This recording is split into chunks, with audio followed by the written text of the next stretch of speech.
Good evening, Novak News, myself, Billy DRURY. Charlie. How are you, Billy? I'm good, mate.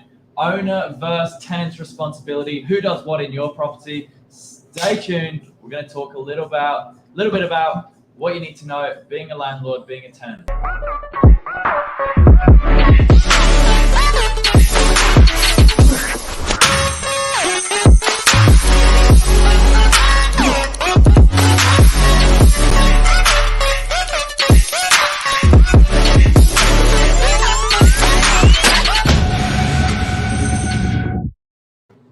Good evening. Good evening, Billy. How are you? Good. Wonderful. First time on stage. It is in the green screen. On the green screen. Now this topic comes up a lot. Always. We're in property management. We see a lot of it every day. People want to know who's responsible for what. Who's liable? Yeah, exactly that. And damage occurs in these rental properties. Who has to pay for it? It's very, very common. Now, I'm relatively new to maintenance. Billy, you've been in it for a bit now, eh? A little bit longer. Not only is it, finalising people moving out, day-to-day upkeep of property, general maintenance repairs. Look, to say the least, it fills the full-time position in the business. So we are dealing with it day in, day out, and the smallest things, surprisingly, can make the biggest difference. Right. And, certain landlords will not know whether they're responsible to cover certain things. Tenants don't know whether they should be. So we find a lot of the general inquiries coming into us and we relay the appropriate information back out. Yeah. Wonderful. Well, I'll start us off, I guess, with a bit of the basics, because that's what I'm slowly starting to learn, as is probably everyone else. Yeah. And then you can come in with the complex kind of underlying, Go on then. I guess. Start us off. So, guys, the general rule of thumb in regards to rental repairs is that normal wear and tear that occurs in the property, so your old carpets, your old painting, I guess just general wear and tear caused by a tenant, is normally the landlord responsibility. Now, it's their, I guess, responsibility to make sure that we got a little photo bomb back there, but it's genuinely the landlord responsibility. Special guest, guys, Mark Novak. Say hello.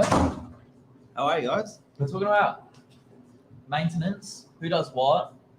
Who's liable? You're a landlord. Oh, guys, we're getting the whole crew. What a good lineup we have here. But you're a landlord, so, Mark Novak, James Lamplow. James is a tenant, or used to be. Yep. Used to be. I'm a tenant.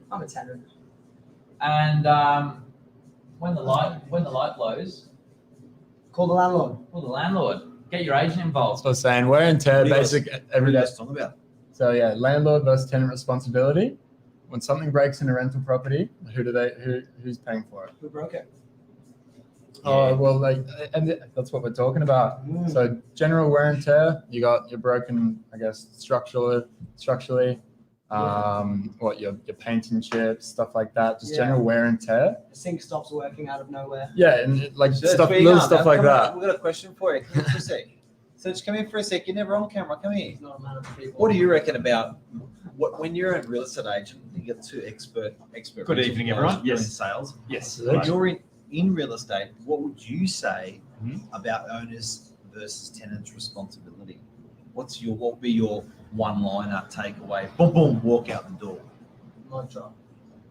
Well, I don't know the technical side behind it, but the ethos would be, what do you think is right? Who do you think is responsible?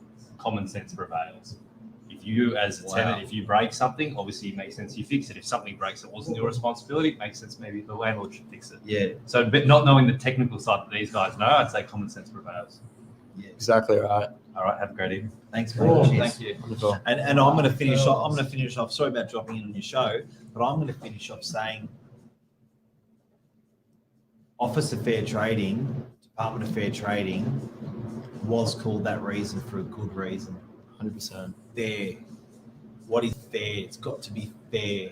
So if in doubt, think of what is fair, kids. Thank you, Mark. Well, wonderful. Mic drop. You hear it there first from the master of all masters. But a little bit about the grey areas.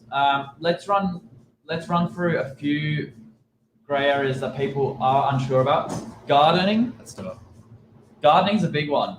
Any property out there that's got a big garden, whether it be your freestanding home, things like balconies, tenants will bring their own pot plants, things like that. That, unless stated otherwise, generally is tenants' responsibility. Now, that includes lawns, Like your weeding, your basic plant maintenance, your grass, all of the above, more or less. But things like trees, larger things, again, apply common sense. The owner is responsible for things like that. Yeah, So big tree chopping, that's organised through the agent, and the owner will pay for those things. Well, you get, in some circumstance, tree roots coming up into properties, stuff like that, messing with the structural soundness of a property, which is always a common one. At the end of the day, it is the owner's property. Now, that's considered a natural disaster. Now, it is not really a disaster, but it's still natural, I guess, happening with the property, and it does fall under the landlord's jurisdiction in regards to, I guess, paying for it, having the repairs made, and making sure that the property is structurally sound. Spot on. Things as small as blown lights. I mean, you wouldn't think call your agent as such for things like a blown light, but interestingly, you've got to look at where the light's situated. Now, if you're in a freestanding home, and more modern now, apartments, you've got ceilings that love to be nice and tall. So there's almost a 2 meter rule that is applied. Now, lights that are at the top of a nice tall corridor, things like that, they're not accessible to just reach up and change a standard globe. You obviously can't expect a tenant to be, reaching up on step ladders to repair a broken light. That's an electrician's job. That's the owner's responsibility. Things just like changing the light, though, in the kitchen, if it's a normal bulb, tenants, you've got to be doing it, especially if they were working when you would get, giving keys. Exactly right. So it's stuff like that moving into the property. And then I guess we spoke a bit on the landlord's responsibility. Now let's flip it back to the tenant. Like basic malicious damage is always, or accidental for that matter, for all, I guess, tenants in the property and housemates, or just inviting guests over. It's always the tenant's responsibility. Now that's what Michael Silich and James Lamplow were saying earlier. It's fair. You break it, you sort of buy it. In that situation. Now, like I was saying earlier, it does loop back when you have wear and tear, stuff like that. It isn't your direct fault. The landlord can obviously come in and have that paid for. But obviously, punch a hole in the wall, you're going to have to pay for it. Pay for damage, Another one, swimming pools. That's another bit of a grey area. 100%. People don't know before they're entering into a lease agreement. As a landlord, you pay for the monthly service unless stated otherwise. So that includes, the pool guy attending, making sure the equipment's running properly, servicing it. But things like chemical usage, that is the tenant's responsibility. So there's the difference. And we're talking, a normal sized pool, they're contributing at least a couple $100 a month. Yeah, it's a big payment, hey. Yeah, so you need to know these things before you move in. We've got a little comment from Tim here. Hey Lisa, how about that 4 menus of Premier? Would you like them apples? Look, thanks for joining us, Tim. And second question, almost a 2 meter rule. That is a genuine rule. You can find a lot of this stuff on Fair Trading website. If you're unsure, have a chat with your agent as well. But there's some really good websites out there. Fair Trading is the best one. Obviously, they're always there. A little bit of digging on Fair Trading has helped tenants astronomically in the long run. They know exactly what it is, and there's no arguing with it. It's not up for debate. It's fair trading. It's the law. It needs to be followed. And stuff like this, almost a 2 meter or actual 2 meter, it's really communicated well. Because obviously you get those problems all the time with people getting hurt, trying to scale their bloody halfway up their wall. Another one, batteries. So that includes things like your air conditioning remotes. Who's responsible for things like that? If it's working generally at the start of the tenancy, you are expected to maintain that. Things like garage remotes, again, a little bit of a grey area, but if it was provided at the start of the tenancy, that one is more commonly covered under the landlord.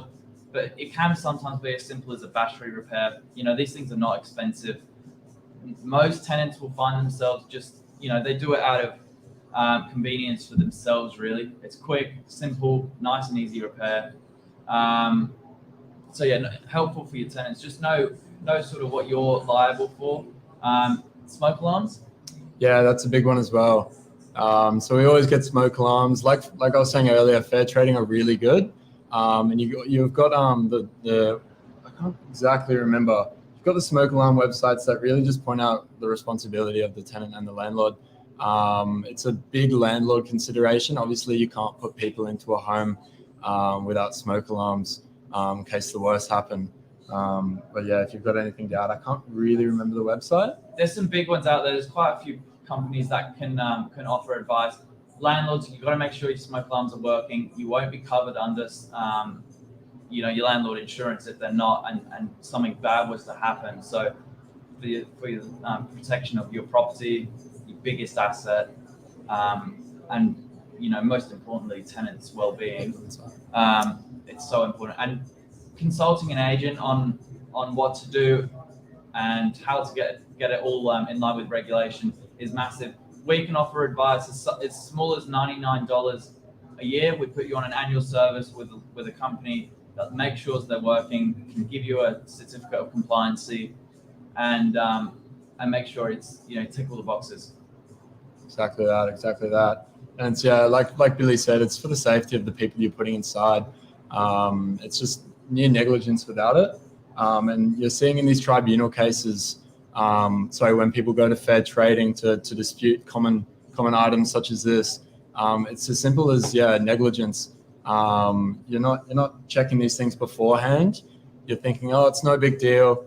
You're putting someone in the property, might even go under the radar. You don't even think about it. And then the worst happens, and obviously it's you're at fault as the landlord, and you're dishing out these hefty fines for putting the lives of your tenants in danger. That's it. Guys, that's a quick wrap for you tonight. A little bit about maintenance, the grey areas, but if you're ever unsure, consult your agent, consult fair trading. There's tons of information out there. But most importantly, guys, if you're on the edge about employing an agent, we are professionals at the end of the day. We know exactly what you need in order to make sure all the boxes are ticked. Even, this is a conversation for another day, but if you're a, owner of a unit block, then you get strata involved. And that, again, adds more complexities. There's people, strata will be liable to cover certain things such as balconies, big structural changes. If you're an unexperienced landlord with a cash-paying tenant, you could find yourself making repairs you didn't need to be doing.